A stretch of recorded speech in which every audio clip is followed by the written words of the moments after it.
With all the love from Valentine's Day winding down, not to mention college admissions coming out soon, it's likely that a lot of BGHS students have been crying a little more than usual. I know I have. But why cry in your bedroom when you could instead cry somewhere that at least has some character? Here are some top places that I or others have cried in Bowling Green. The BGHS parking lot is a pretty common place for students to cry, whether it's because they hate school or they're just too tired to function.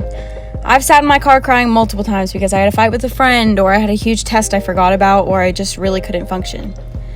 The parking lot has the privacy of being in your car, but the drama of being right outside of school. It also makes me feel like I'm in a coming-of-age film when I cry in the car, and we all know people like to pretend they're in a movie when they cry.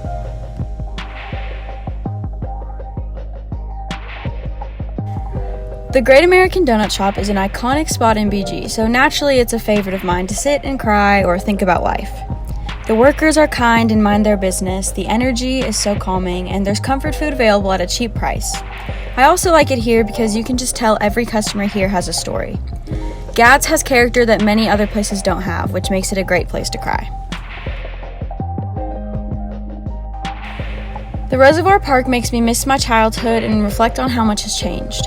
Crying here feels like a scene in a movie, which is always a plus in my book. I definitely wouldn't suggest going when it's windy and raining, and make sure there aren't kids around or you'll look very creepy. But besides those limitations, the vibe of the playground is artsy and isolated when it's empty. Spencer's is a staple of Bowling Green and is typically packed with students studying and friends hanging out. It's also a place to go when emotions are too much to bear or you need an escape, specifically in the bathroom. I feel that with the bustle of the coffee shop, it's one of those places where you're surrounded by people but can still feel alone. Plus, if you cry in the bathroom, you can get some coffee afterwards. Anyway, if you're looking for somewhere more on the public side to cry, Spencer's bathroom is an aesthetically pleasing option to consider.